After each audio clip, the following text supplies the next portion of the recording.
In the following question, you're being asked which atmospheric pollutant is produced by the bacterial decay of vegetable matter. So, when vegetable matter decays, there's only one gas that is produced, and that is methane gas, which is CH4.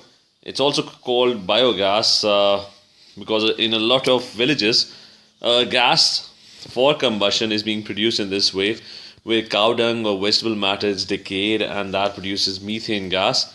The other types of, so option B is the correct option for this particular question. But I'm going to elaborate a little bit on the other options. Carbon monoxide is produced when fuel is incompletely burned. So during incomplete combustion, carbon monoxide is produced, which is a poisonous gas and it causes choking. Ozone is produced in the upper atmosphere when oxygen gets converted into O3. And ozone helps to block sunlight.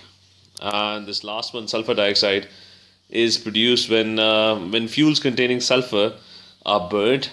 Then SO2 gas is produced, which is an acidic gas and it causes acid rain.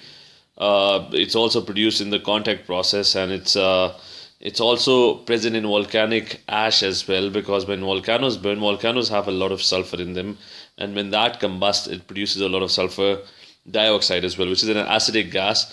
So for the answer to this particular question, bacterial decay of vegetable matter produces methane gas, which is option B.